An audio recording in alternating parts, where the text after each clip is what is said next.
अभिक्रिया क्या होती है, ठीक है? आज जो अपन पढ़ेंगे, वो क्या पढ़ेंगे? जो महत्वपूर्ण शब्दावलियों में अब आता है वोल्टामीटर। सर ये तो वोल्टमीटर का सेल है, बिल्कुल बेटा वो सेल है, उसी सेल को क्या बोला जाता है? वोल्टामीटर। ये क्या बेटा एक पात्र है, जिसकी मदद से क्या होती है बेटा चीज़ें संपन्न की जाती है, ठीक है? अब आओ आराम से समझना, जहाँ से भी वोल्टामीटर से क्वेश्चन होगा मैं बताऊँगा, ठीक है?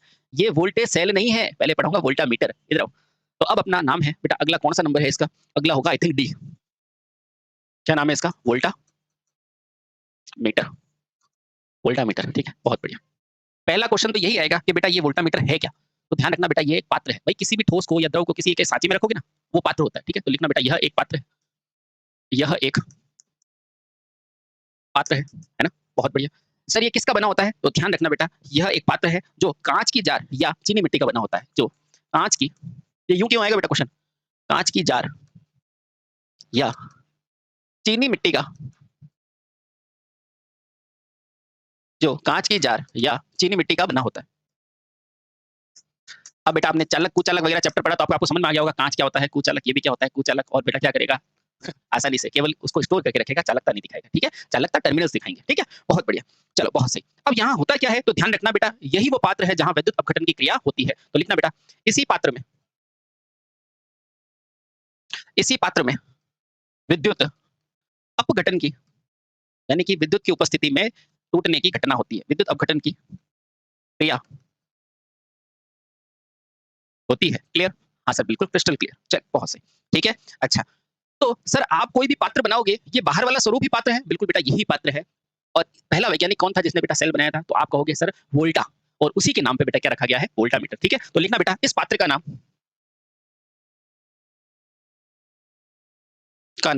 बेटा क्या रखा गया है? वोल्टामीटर, ठीक है? मान देना था क्योंकि पहली सेल किसके द्वारा बनी थी बेटा? वोल्टा नामक वैज्ञानिक द्वारा बनी थी, वैज्ञानिक द्वारा बनाई गई थी। गई ठीक ठीक है। हाँ तो बेटा इस तरह का एक पात्र होता है जिसके अंदर अपन क्या भरते हैं? इलेक्ट्रोलाइट भरते हैं, जिसके अंदर क्या भरते हैं बेटा? इलेक्ट्रोड डालते हैं और बेटा यहीं से सारे कार्यक्रम शुरू होते हैं। बोलो क्लियर? हाँ सर बिल्कुल क्लियर। अब अगला शब्द बेटा जब हम फैराडे के नियम पढ़ाएंगे, सर ये फैराडे मशीन वाला है क्या? नहीं बेटा फैराडे मशीन वाला नहीं है। और जब मतलब मशीन वाले नियम नहीं है, इसके यहाँ पर अपघटन के अलग से नियम है ना? तो जब हम 2 नियम पढ़ेंगे तो बेटा पहले नियम में हम पढ़ते हैं कौन-सा बेटा? जब वहाँ पे विशिष्ट चालकता देखते हैं या फिर अपन क्या देखते हैं बेटा? रासायनिक तुल्यांक देखते हैं या विशिष्ट रासायनिक तुल्यांक देखते हैं, है ना? देखते हैं ना? तो उनके लिए बेटा एक शब्द आती है संयोजकता। तो पहले पढ़ते हैं बेटा संयोजकता को, फिर इसका उपयोग कहाँ आएँगे उसको पढ़ेंगे, ठीक है? अगला टॉपिक लिखो बेटा संयोजकता। अगला क्या लिखोगे? संयोजकता क्या होती है? संयोजकता, सर इसे वैलेंसी कहते हैं? बिल्कुल बेटा इसे वैलेंसी कहा जाता है, ठीक है? लो, अब लिखो बेटा संयोजकता किसी भी रासायनिक तत्व में संयोग करने की क्षमता को दिखाता है। सर थोड़ा-सा समझाओ, इधर आओ बेटा। जैसे मान लेते हैं बेटा मेरे पास एक तत्व है, जिंक मान लेते हैं। ये क्या है बेटा? जिंक है ना? अच्छा, एक मान लेते हैं बेटा कॉपर। अच्छा कॉपर मान लिया सर, ठीक है? बहुत बढ़िया। गौर से देखना बेटा, क्या हो रहा है? कॉपर का परमाणु क्रमांक कितना है? 29 है। अच्छा, अब जब मैं पहला चैप्टर पढ़ा रहा था, तो मैंने बताया था बेटा इलेक्ट्रॉन को भरने का क्रम बताया था। सबसे पहले बेटा कौन-सी कक्षा में भरोगे? सबसे पहले कौन-सी कक्षा में भरोगे? तो आप कहोगे के यानी कि 2। 2 इलेक्ट्रॉन भर दिए के में, है ना? फॉर्मूला वही 2n2 अच्छा। उसके बाद बेटा एल में भरोगे, तो 2 चले गए, पीछे कितने बचे? 8, है ना? और जिसको बेटा ये नहीं आता है, वो फर्स्ट चैप्टर देखो ढंग से, ठीक है? अब देखो 29 में से 10 गए तो अभी भी 19 इलेक्ट्रॉन है ना?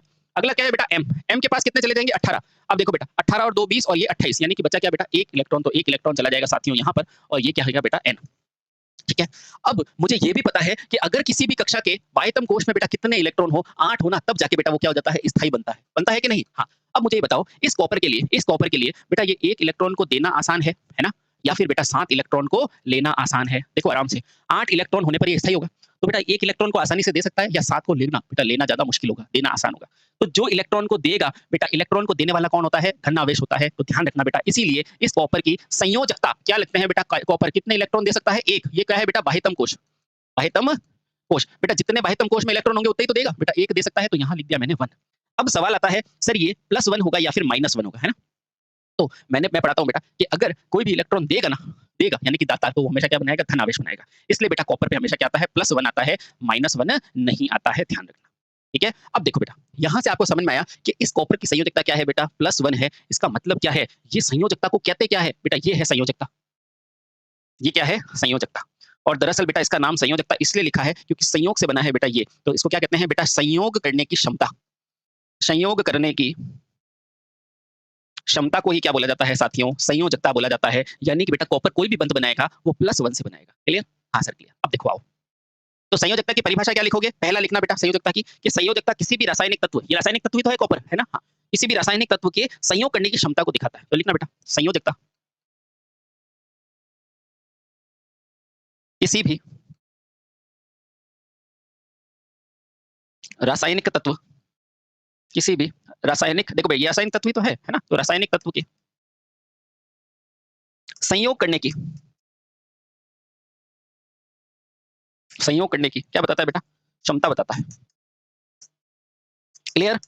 अब कोई बेटा आपको संयोजकता के बारे में पूछेगा तो आप डेफिनेशन बता दोगे ना? ऐसा छोटा क्वेश्चन आ जाएगा तो लिख देना, ठीक है? बहुत बढ़िया। अब सुनना बेटा, अब इसकी परिभाषा क्या है? तो लिखना बेटा यह किसी भी तत्व के हाइड्रोजन परमाणु की वह संख्या है जो कि उस तत्व से क्या करती है बेटा? संयोग करती है, ठीक है? बहुत बढ़िया, ठीक है? तो लिखना बेटा, तो आपको संयोजकता के बारे में पूछेगा तो क्या लिखोगे? संयोजकता किसी भी रासायनिक तत्व के संयोग करने की क्षमता को दिखाई जाती है, ठीक है? बहुत बढ़िया। जैसे कि बेटा कॉपर की संयोजकता क्या है? 1, यानी कि बेटा ये एक अणु से क्या करेगा? संयोग करने की क्षमता रखेगा, ठीक है? क्लियर? चलिए बहुत सही।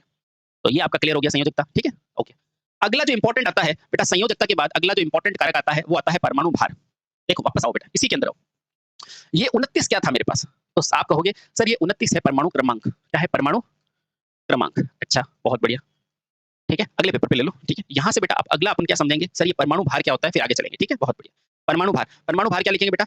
परमाणु भार यानी कि एटॉमिक वेट। परमाणु भार क्या होता है? देखना बेटा आराम से।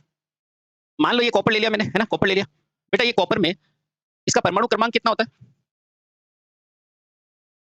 तो आप कहेंगे सर अभी आपने बताया 29, है ना? हाँ। अब जब भी बेटा इसका परमाणु भार तो मैं लगभग निकाल दूं, है ना? तो लगभग बेटा आप जानते हैं परमाणु भार जो होता है परमाणु क्रमांक का लगभग क्या होता है? दुगना होता है कि नहीं? होता है। जैसे हाइड्रोजन का 1 तो उसका जस्ट डबल ले लेते हैं अपन। हाँ, लगभग है बेटा, है ना? ये क्या है? लगभग मान है, लगभग। अभी कैलकुलेशन समझाने के लिए बेटा ऐसा कर रहा हूं, है ना? 29 तो बेटा 29 × 2 परमाणु भार कितना हो जाएगा? 58 हो जाएगा। क्या हो जाएगा? 58। अच्छा, ये क्या है बेटा? परमाणु भार है, यानी कि एक परमाणु का भार है, ठीक है? सर थोड़ा और एग्जांपल लो बेटा।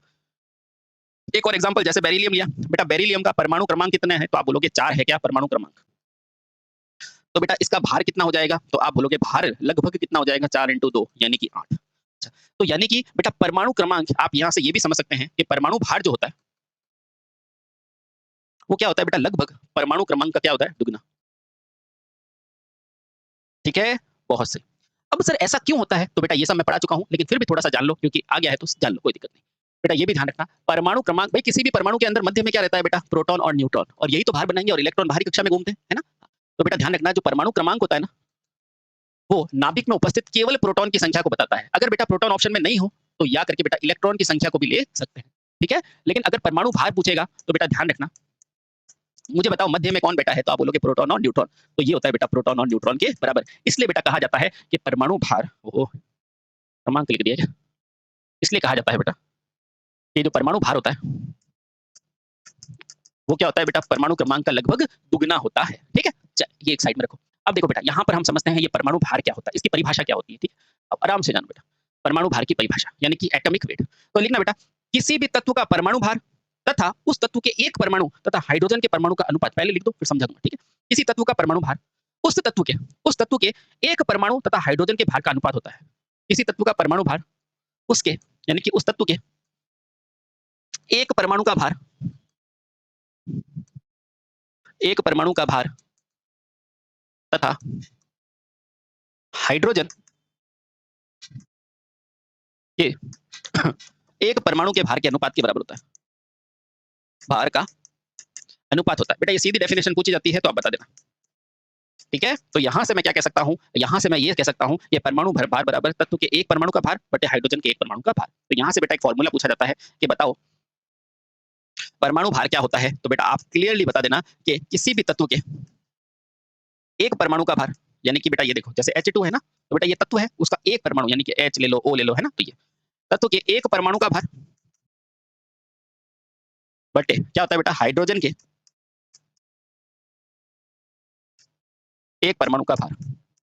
सर यहाँ से क्या क्वेश्चन बनेगा? बेटा यहाँ से आपको सिंपल ये फॉर्मूला देके पूछेगा ये क्या है, तो उसको बता देना बेटा ये परमाणु भार है। आपको लिखेगा किसी तत्व के एक परमाणु का भार बटे हाइड्रोजन के एक परमाणु का भार क्या कहलाता है? परमाणु भार, परमाणु क्रमांक, प्रोटॉन, न्यूट्रॉन। तो क्या बताओगे बेटा? परमाणु भार। समझ में आया? हो गया एक नंबर पक्का? ठीक है, एक एक नंबर जोड़ते रहो बेटा, सब चीज हो जाएगी। इसके बाद बेटा अगला जो टॉपिक आता है वो हमारा क्या आता है, वो आता है विद्युत रासायनिक तुल्यांक, है ना बेटा। आराम से इन छोटी-छोटी चीजों को समझो। ये समझ में आ गया? परमाणु भार पूछेगा तो तत्व का परमाणु भार बटे हाइड्रोजन के एक परमाणु का भार। क्लियर? क्लियर। अब क्या पढ़ेंगे बेटा? अब इसके बाद इंपॉर्टेंट क्या आता है? विद्युत रासायनिक तुल्यांक। ठीक है? तो अगला लिखो। एफ आ गया? जी। जी लिखो बेटा। विद्युत रासायनिक तुल्यांक यानी कि इलेक्ट्रोकेमिकल इक्विवेलेंट क्या होता है? क्लियर? क्लियर। देखो आराम से। तो क्या होगा बेटा? किसी इसमें इसे दर्शाते किससे हैं? तो बेटा ध्यान रखना, सबसे पहले इसे Z द्वारा दर्शाया जाता है। तो इसे Z द्वारा प्रतीकात्मक रूप से दर्शाते हैं। ठीक है? बहुत बढ़िया। आगे पूछेगा तो इसकी परिभाषा बताओ। तो लिखना बेटा, किसी तत्व का वह द्रव्यमान जो कि 1 कूलाम आवेश, किसी तत्व का वह परमाणु भार, पहले लिखो फिर समझा दूंगा। किसी तत्व का वह मान या वह द्रव्यमान जो 1 कूलाम आवेश, 1 कूलाम। अब 1 कूलाम का मतलब क्या होता है? इधर आओ वापस। पहले चैप्टर में जाओ बेटा। Q बराबर क्या होता है? IT होता है ना? हाँ। ये I क्या होता है बेटा? आवेश। ये क्या होती है बेटा? धारा। और ये क्या होता है बेटा? समय। तो यहाँ क्या लिखोगे? यहाँ लिखोगे बेटा, किसी किसी तत्व का वह द्रव्यमान जो 1 कूलाम आवेश यानी कि 1 एम्पीयर सेकंड द्वारा विलयन से मुक्त हो। लिखो बेटा, किसी तत्व का वह द्रव्यमान जो 1 कूलाम यानी कि 1 एम्पीयर प्रति सेकंड मात्रा द्वारा किससे? पात्र में क्या डालोगे? इलेक्ट्रोलाइट से मुक्त द्वारा इलेक्ट्रोलाइट से टूटता हो या मुक्त होता हो, टूटता हो या मुक्त होता हो। सर समझाओ। बिल्कुल समझाते बेटा, बिल्कुल समझाते। पहले ये लिखो एक बार। ठीक है? हाँ। तो क्या हो जाएगा बेटा? विलयन से मुक्त होता हो, टूटता हो या जुड़ता हो, उसे विद्युत रासायनिक तुल्यांक कहते हैं। मुक्त होता हो या जुड़ता हो। जुड़ेगा भी तो सही, क्योंकि बैटरी बस चार्ज होगी तो वो जुड़ेगा, डिस्चार्ज होगी तो टूटेगा। जुड़ता हो तो यह क्या कहलाएगा बेटा? विद्युत रासायनिक तुल्यांक कहलाएगा।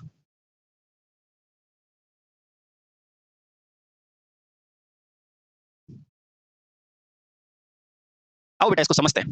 देखो कहने का क्या मतलब है बेटा? ये पात्र है हमारा, ये पात्र है बेटा आपका, है ना? इस पात्र के अंदर क्या भरा हुआ है? इस पात्र के अंदर मान लो बेटा H2SO4 भरा हुआ है। ठीक है? अब जैसे ही बेटा यहाँ पर इलेक्ट्रोड से आप धारा अंदर डालोगे, जैसे ही आप इलेक्ट्रोड से बेटा धारा अंदर डालोगे, है ना? ये आपने धारा अंदर डाल दी, है ना? ये धारा बेटा इलेक्ट्रोलाइट के पास गई और बेटा ये टूटा, है ना? और टूटने के बाद ये क्या बनाएगा बेटा? आयन बनाएगा, पॉजिटिव आयन और नेगेटिव आयन बनाएगा, है ना? इससे पॉजिटिव आयन और नेगेटिव बन गए सर। अब ये पॉजिटिव आयन और नेगेटिव की मात्रा जो होती है ना बेटा, उसको कहते हैं M। मान लो बेटा ये पूरा द्रव्यमान कैपिटल M है। ये पूरा क्या है? माना कैपिटल M है। और बेटा ये जो आयन टूटे ना इस धारा से, उसका मान मैं मान लेता हूँ इस M से। कौन से? बेटा स्मॉल m मान क्या होगा? टूटेगा, अलग होगा। बोलो समझ में आया? वापस समझो बेटा, यहाँ से आपने धारा डाली, इसको मिली और ये टूटा। अगर पूरा M था बेटा, मान लो यहाँ पूरा 100 था, इसको ऐसे मानो ताकि ज्यादा आपको नंबर में ज्यादा समझ में आता है। मान लो बेटा ये पूरा के पूरा जो है ना, ये पूरा के पूरा इलेक्ट्रोलाइट 100 ग्राम का था, है ना? और जैसे ही बेटा धारा आपने डाली, कौन सी बेटा? 1 कूलाम डाली। और 1 कूलाम का मतलब क्या है? 1 एम्पीयर 1 सेकंड के लिए, है ना? 1 एम्पीयर 1 सेकंड के लिए 1 I × T आपने धारा डाली, है ना? अब देखना आराम से। देखो बेटा, आपने 1 कूलाम धारा डाली है और इससे बेटा ये क्या है? ये 100 ग्राम था। मान लो इसमें से 10 ग्राम टूटा, मान लो इसमें से 10 ग्राम टूट गया। ठीक है? हाँ। इस 10 ग्राम टूटने को मैं क्या मान लेता हूँ? माना M ग्राम टूटता है। M ग्राम क्या करता है? टूटता है। बोलो सही। अब ध्यान रखना, अब ध्यान रखना, देख लो आराम से। इसका मतलब बेटा ये M ग्राम जो है, M द्रव्यमान किसका? इलेक्ट्रोलाइट का। M द्रव्यमान किसका बेटा? इलेक्ट्रोलाइट का। भाई इलेक्ट्रोलाइट का ही टूटेगा। ये कब टूटेगा बेटा? ये कब टूटेगा? जब इसके अंदर क्या प्रवाहित होगी? जब इसके अंदर क्या प्रवाहित होगी साथियों? इसके अंदर धारा प्रवाहित होगी। क्या होगी बेटा? धारा, है ना? अच्छा आराम से देखो बेटा, इसके अंदर क्या प्रवाहित होगी? धारा प्रवाहित होगी, जब जाके ये टूटेगा। मानते हो? बिल्कुल सर मानते हैं। ठीक है, बहुत सही। या फिर मैं ऐसे भी कह सकता हूँ सर, ये M द्रव्यमान तब जब टूटेगा जब बेटा इसके अंदर क्या प्रवाहित होगी? धारा, है कि नहीं? और धारा कितनी? 1 एम्पीयर की धारा 1 सेकंड के लिए। कितनी बेटा? 1 एम्पीयर की धारा 1 सेकंड के लिए। 1 एम्पीयर की धारा 1 सेकंड के लिए बेटा सर यहाँ पे मैं ये लिख दूं क्या कि मेरा 1 कूलाम आवेश मुझे देना है। 1 कूलाम, इसको क्यों ले लेते हैं, है ना? बहुत सही। आराम से देखो बेटा, यानी कि मेरा M द्रव्यमान कब टूटेगा? मेरा M द्रव्यमान तब टूटेगा जब इसमें क्या डालोगे बेटा? आवेश डालोगे। मानते हो? मानते हैं। अब इधर से ही बेटा मैं क्या लिख देता हूँ, जब इस बराबर के चिन्ह को हटाऊंगा तो ये क्या आ जाएगा? एक Z आ जाएगा। और बेटा ये जो Z होता है ना, ये Z क्या होता है बेटा? विद्युत रासायनिक तुल्यांक होता है। समझ में आया? हाँ। तो बेटा कोई इसका सूत्र पूछे तो क्या लिखोगे? यहाँ से मैं कह सकता हूँ Z बराबर M बटे में Q। और M क्या होता है बेटा? हमेशा ग्राम में होता है। और Q क्या होता है बेटा? कूलाम में होता है। तो यही बेटा क्या है इसका, इसकी इकाई क्या है? ग्राम प्रति कूलाम। बोलो समझ में आई? आगे सर। तो Z की इकाई पूछेगा तो बेटा क्या होगा? ग्राम प्रति कूलाम। बोलो सही। सही। ये क्या था? ये इलेक्ट्रोलाइट है बेटा, इसके अंदर धारा डाली, इलेक्ट्रोलाइट टूटा। मान लो 100 था, उसमें से 10 टूटा। इस 10 को मैंने M मान लिया। ये M तब टूटेगा जब इसके अंदर आवेश डालोगे, धारा डालोगे, है ना? आओ ये m कब टूटेगा? जब इसके अंदर आवेश आएंगे। और बराबर करने के लिए बेटा क्या लगा दिया, z, और यहाँ से z बराबर m बटा q। यहाँ से आया बेटा विद्युत रासायनिक तुल्यांक। बोलो समझ में आया? आ गया सर। यही नियम बेटा कहाँ लगेगा? फैराडे ने यूज करेगा, ठीक है, बाद में मैं बता दूंगा, डोंट वरी। यहाँ तक समझ में आया? आगे बहुत सही। अब इसका एक और भाई होता है बेटा, ये तो क्या है, विद्युत रासायनिक तुल्यांक। अगला क्या है बेटा? रासायनिक तुल्यांक, है ना? तो पढ़ो पहले उसको। तो अगला क्या है? G हो गया, H। H क्या है बेटा? रासायनिक तुल्यांक। सर ये अलग होता है? बिल्कुल अलग होता है। रासायनिक तुल्यांक, आराम से पढ़ो बेटा, आराम से, है ना? ये दोनों चीजें समझ में आएंगे तो फिर एक नियम बहेंगे, फिर याद नहीं होगा, बहेंगे आपके शरीर में, ठीक है? हाँ, बहुत सही। देखो बेटा, ये क्या है? ये परमाणु का भार तथा संयोजकता का अनुपात होता है। संयोजकता क्या होती है? संयोग करने की क्षमता, है ना? तो लिखो बेटा, यह वास्तव में परमाणु भार तथा संयोजकता का, संयोजकता वही वैलेंसी है ना, तो संयोजकता का अनुपात होता है। क्लियर? देखो आराम से, यहाँ क्या था बेटा? विद्युत रासायनिक तुल्यांक क्या था? ये क्या था? किसी द्रव्यमान यानी किसी तत्व का द्रव्यमान जो कि एक कूलाम द्वारा इलेक्ट्रोलाइट को मुक्त होने में जो मात्रा होती है ना बेटा, उसे कहते हैं विद्युत रासायनिक तुल्यांक। याद हो गया? ठीक है। और ये क्या है बेटा? यह वास्तव में परमाणु भार तथा संयोजकता का अनुपात होता है, ठीक है? बहुत सही। अब देखो बेटा, आराम से देखो। अब इसको दर्शाओगे कैसे? तो ध्यान रखना बेटा, इसे गणितीय रूप में E या W से दर्शाया जाता है। तो इसे गणितीय रूप से क्या होता है बेटा? E या W, कहीं कहीं E होता है, कहीं कहीं W होता है, से दर्शाते हैं। बोलो क्लियर? हाँ सर क्लियर। आराम से चलो बेटा, कोई जल्दबाजी नहीं है, ठीक है? अब बेटा इसका सूत्र क्या हो जाएगा? इसका सूत्र हो जाएगा बेटा, अतः रासायनिक तुल्यांक बराबर,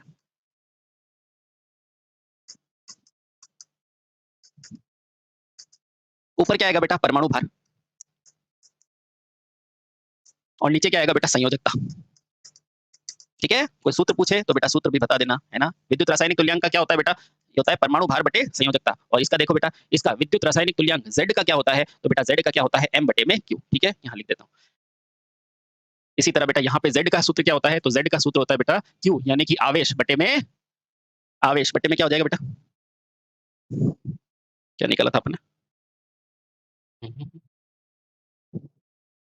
ये रहा आवेश, नहीं ग्राम बटे में आवेश, ग्राम बटे में M बाय Q।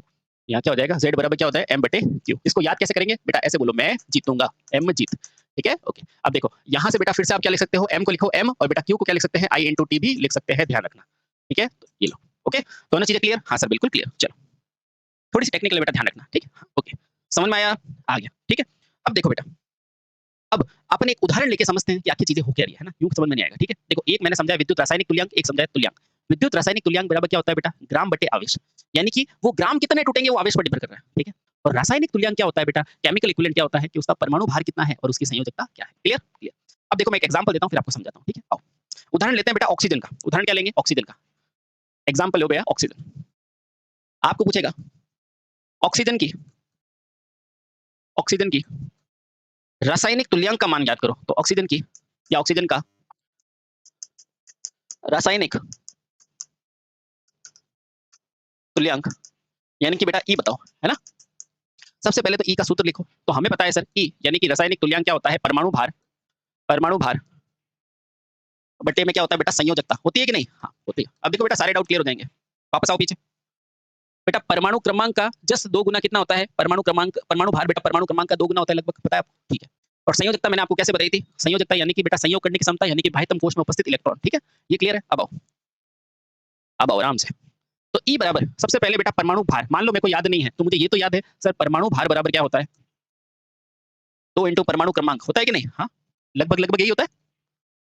अब मुझे बताओ ऑक्सीजन का कितना होता है? देखो बेटा hydrogen, helium, lithium, beryllium, boron, carbon, nitrogen और ऑक्सीजन कितने हुए? 8, है ना? तो बेटा परमाणु क्रमांक कितना होता है ऑक्सीजन का? तो आप बोलोगे ऑक्सीजन का 8 होता है। तो बेटा यहाँ से परमाणु भार कितना हो जाएगा? सर परमाणु भार हो जाएगा 8 इंटू 2 यानी कि 16 ग्राम। बोलो हुआ कि नहीं हुआ सर? ठीक है, इस 16 ग्राम को बेटा यहाँ रख दो। अब मुझे क्या चाहिए? अब मुझे चाहिए बेटा संयोजकता। क्या चाहिए? संयोजकता। इधर संयोजकता के लिए क्या याद रखना है बेटा? ऑक्सीजन, ऑक्सीजन का परमाणु क्रमांक कितना है? 8। बेटा इसको भरना चालू करो। सबसे पहले किस में डालोगे? के में। के में अधिकतम इलेक्ट्रॉन 2, कितने बचे? 6। अब देखो बेटा कोई भी तत्व हो उसमें 8 होगा तब स्थायी होता है कि नहीं? हाँ। अब देखो बेटा इसको 6 देना आसान है या किसी से 2 लेना आसान है? तो आप कहोगे सर 2 लेना आसान है बजाय 6 देने के। तो बेटा देखो ये 2 इलेक्ट्रॉन क्या है? लेना चाहता है, 2 इलेक्ट्रॉन लेना चाहता है, और जो भी लेगा यानी कि उसको क्या होगी बेटा? कमी होगी, और कमी माइनस में आती है। ठीक है? तो ऑक्सीजन को क्या लिखा जाता है बेटा? O, है ना? अब कितने इलेक्ट्रॉन चाहिए बेटा इसको अष्टक पूरा करने के लिए? 8। तो बेटा कितना होगा? 2। और संयोजकता क्या लगेगी? संयोजकता क्या लगेगी? माइनस, क्योंकि इसको आवश्यकता है। समझ में आया? तो नीचे क्या है बेटा संयोजकता यानी कि संयोग करने की क्षमता, इसीलिए बेटा ऑक्सीजन बंद कैसे बनाता है O2 है ना। हाँ, तो बेटा संयोग करने की क्षमता क्या है 2, कितनी है 2, तो यहाँ लिखा मैंने 2। एक समझ लो बेटा कोई दिक्कत नहीं, जैसे इसको काटोगे ना तो बेटा इसका रासायनिक तुल्यांक क्या आ जाएगा 8 आ जाएगा, ध्यान रखना ठीक है। तो आसान सा क्वेश्चन देखिए बेटा, ऐसा क्वेश्चन पूछेगा तो बता दोगे ना। हाइड्रोजन का कितना होगा, हाइड्रोजन का परमाणु भार फटाफट निकालो, एक संयोजकता 1 यानी कि इलेक्ट्रो इक्विवेलेंट क्या हो गया 1, खत्म। जैसे सोडियम का निकालो बेटा, सोडियम का कितना होता है 11, परमाणु भार कितना हो जाएगा लगभग 22 और एक संयोजकता यानी कि 22 इक्विवेलेंट, समझ गए ऐसे। क्लियर हो गया, क्लियर हो गया। अब बेटा एक महत्वपूर्ण सारणी है जिसका मान आपको याद रखना है अगर एग्जाम में नंबर लाना है तो, है ना। बहुत सारे होते हैं, मैं आपको टू द पॉइंट वही लिखूंगा जो एग्जाम में क्वेश्चन बनता है, ठीक है। तो अब लिखो बेटा, क्या लिखोगे, रासायनिक तुल्यांक और रासायनिक विद्युत रासायनिक तुल्यांक की सारणी। कुछ मान फिक्स होते हैं बेटा, वो याद रखना है। विद्युत रासायनिक, आपको बताऊंगा बेटा क्वेश्चन कैसे पूछता है। विद्युत रासायनिक तुल्यांक तथा रासायनिक तुल्यांक मान सारणी। बेटा ये चीजें आपको याद ही करनी है और कोई विकल्प नहीं है ना। आपका पेपर अच्छा इंसान बना दे तो शायद ये मान दे देगा, वरना आपको याद रखनी पड़ेगी, ठीक है। बहुत बढ़िया। सबसे पहले क्या लिखोगे, क्रम संख्या, है ना। अगला पॉइंट क्या आएगा, तत्व का नाम। मैं ज्यादा नहीं लिखूंगा बेटा, 2-3 जो इंपॉर्टेंट है वही लिखूंगा। फिर उसका परमाणु भार कितना होता है, और परमाणु भार बेटा लगभग में याद रखा करो, ठीक है। फिर क्या हो जाएगा बेटा, उसकी संयोजकता कितनी आएगी, ये ध्यान में रखना है। फिर क्या ध्यान में रखना है बेटा, विद्युत रासायनिक तुल्यांक ध्यान में रखना है।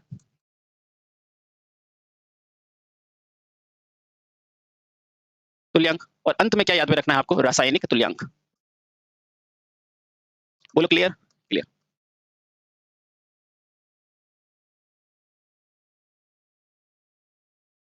ठीक है चलो। तो पहला क्या ध्यान में रखोगे, पहला ध्यान रखोगे, पहला कौन सा तत्व ध्यान रखना बेटा, हाइड्रोजन। क्यों सर, क्योंकि पहला तत्व है बेटा, पूछ सकता है ना, इसमें निकालने में ज्यादा टाइम नहीं लगता, सीधे सीधे मान है बेटा, कोई दिक्कत नहीं। दूसरा किसका ध्यान में रखना है, चलो हाइड्रोजन का ध्यान में रख लेंगे, और किसका ध्यान में रखना है, तो दूसरा आपको इंपॉर्टेंट ध्यान में रखना है बेटा, सबसे ज्यादा चालक के रूप में कौन सा पदार्थ यूज करते हो, सर तांबा, तो बिल्कुल दूसरा ध्यान रखना है बेटा तांबे का। चलो बढ़िया। तीसरा बेटा कौन सा होता है, आभूषण के रूप में क्या यूज में लेते हो, चांदी, तो बेटा चांदी का ध्यान में रखना है। चलो बहुत बढ़िया सर, ध्यान में रख लेंगे। और एक और ध्यान रखना बेटा, वो है सोने का। कौन सा रखोगे बेटा, सोने का, यानी कि गोल्ड का। अब मैं आराम से आपको याद दिला दूंगा, सबसे पहले तो बेटा एक एक करके चीजें याद किया करो, ठीक है। हाइड्रोजन का परमाणु भार कितना होता है, लगभग 1, लगभग 1, तो बेटा 1 लिखा, और लगभग 1 होता है 0.008, याद हो गया, खत्म। फिर क्या है बेटा, तांबे का, कॉपर का, कॉपर का कितना होता है, लगभग बेटा 63 पॉइंट समथिंग होता है ना, तो 63 ध्यान में रख लो। कोई दिक्कत है क्या, नहीं सर 63 ध्यान में रख लो, लगभग ध्यान में रखो बेटा, ये 1 ध्यान में रख लो। कॉपर का कितना होता है, 63 होता है। चांदी का भार कितना होता है, 107 होता है, कितना होगा बेटा 107। सोने का कितना होता है, तो बेटा सोने का 197, याद हो गया। देखो हाइड्रोजन का कितना होगा 1 सबसे पहला, फिर तांबे का 63, ऐसे याद करो बेटा, चांदी का 107 और लास्ट में सोने का 197 या 200, ठीक है चलो याद हो गया। अब इसमें संयोजकता कितनी होती है, संयोग करने की क्षमता कितनी होती है, तो बेटा बताना, हाइड्रोजन की संयोजकता क्या होती है 1, तांबे की कितनी होती है बेटा 2, चांदी और सोने की दोनों की संयोजकता क्या होती है बेटा 1 होती है, याद हो गया सर, आराम से बेटा तसल्ली से। अब देखो बेटा विद्युत रासायनिक तुल्यांक, है ना, आराम से देखो बेटा, विद्युत रासायनिक तुल्यांक क्या होता है बेटा Z, और ये क्या होता है E। बेटा E क्या होता है, गौर करो, याद करो बेटा, E क्या होता था, E बराबर परमाणु भार बटे संयोजकता। तो जब बेटा इस परमाणु भार को संयोजकता से डिवाइड करोगे तो बेटा क्या बन जाएगा, 1 ही बन जाएगा, है ना। बेटा देखो 63 को 2 से भाग दोगे तो कितना हो जाएगा, देखो 60 का आधा 30 और इसका 1.5 यानी कि 31.5। बोलो कोई दिक्कत है क्या, नहीं सर कोई दिक्कत नहीं है। ये देखो बेटा 107 का आधा, 100 का आधा 50 और इसका 3.5 यानी कि 53.5, ठीक है। इसका देखो बेटा 197 का आधा कितना हो जाएगा, 197 का आधा कितना हो जाएगा, रुको रुको 107 बटे 1 यानी यहाँ, ओहो ये क्या कर रहा हूँ, 107 बटे 1 बेटा यहाँ 107 ही आ जाएगा, और 197 बटा 1 यानी कि यहाँ फिर से क्या आ जाएगा बेटा 197 ही आ जाएगा, ठीक है। अब पीछे क्या बचा है, रासायनिक तुल्यांक। बेटा ये रासायनिक तुल्यांक आपको याद करना पड़ेगा, क्यों, क्योंकि सर इसके लिए क्या क्या चाहिए होता है, हमें आवेश के मान ज्ञात करना पड़ता है और मान रखना पड़ता है, ठीक है। चलो अगर आपको है तो मैं ऐसे बता देता हूँ, देखो बेटा आप जानते हैं m बराबर क्या होता है बेटा, ZIT होता है कि नहीं होता, होता है। आपको z का मान चाहिए तो z बराबर क्या होता है बेटा, m बटे i इंटू टी होगा। m कितना होता है बेटा, m यानी कि उसका ग्राम, पहले उसको ग्राम में बदल के बेटा फिर उसको चेंज करना रहेगा, ठीक है। तो इसका डायरेक्ट आप याद रखो बेटा, ये मान। विद्युत रासायनिक, सबसे पहले हाइड्रोजन का विद्युत रसायन कितना होगा बेटा 0.01, ठीक है। तांबे का कितना होता है, तो तांबे का ध्यान रखना बेटा 0.329। चांदी का कितना होता है, तो ध्यान रखना बेटा चांदी का कितना होता है 1.118, और अंत में क्या है आपका सोने का, तो सोने का ध्यान रखना 2.043, ठीक है। सब 3-3 डिजिट में है, तो हाइड्रोजन का भी 3 डिजिट में याद रख लो आप, कितना होता है लास्ट में लगा दो, हाइड्रोजन का कितना होता है 0.0104, है ना, ठीक है। तो ये बेटा वो मान है जो आपको याद ही रखने पड़ेंगे, ठीक है। चलिए बहुत बढ़िया, ठीक, ओके। चलिए तो ये आपको एक टेबल बेटा याद रखनी पड़ेगी इस चैप्टर में, है ना। मैंने याद करने का तरीका बता दिया। देखो हाइड्रोजन 1, तांबा 63, 107, 197 संयोजकता याद रखना और बेटा ये मान याद रखना, ठीक है। फिर देखो विद्युत रासायनिक का फॉर्मूला क्या होता है, परमाणु भार बटे संयोजकता। फिर आगे चल के हमने देखा, आगे हमने क्या चला, विद्युत रासायनिक तुल्यांक बराबर Z/m/q। बेटा यहाँ से क्वेश्चन आपको क्या पूछेगा, यहाँ से बेटा इसका सूत्र पूछा जा सकता है, इसकी इकाई क्या होती है, ठीक है। हाँ, यहाँ मैं लिख देता हूँ। तो याद रखना बेटा, ये तो विद्युत रासायनिक तुल्यांक होगी ना, इसकी इकाई हमेशा पूछी जाती है। तो इसकी इकाई क्या होती है, ये होता है m/q, है ना। m क्या होता है बेटा, ग्राम, और ये क्या होता है, कूलाम। क्या होता है, कूलाम। बोलो क्लियर, हाँ सर क्लियर, ठीक है। चलिए तो बेटा आज के इस वीडियो में हम इतना ही रखते हैं, ठीक है। चलिए आज के इस वीडियो में हम इतना ही रखते हैं। उसके बाद हम आगे चल के फैराडे का नियम पढ़ेंगे, उसके बाद छोटे छोटे सेलों के बारे में जानेंगे और हर चीज को समझेंगे टू द पॉइंट, ठीक है। Thank you so much. Bharat माता की जय, वंदे मातरम।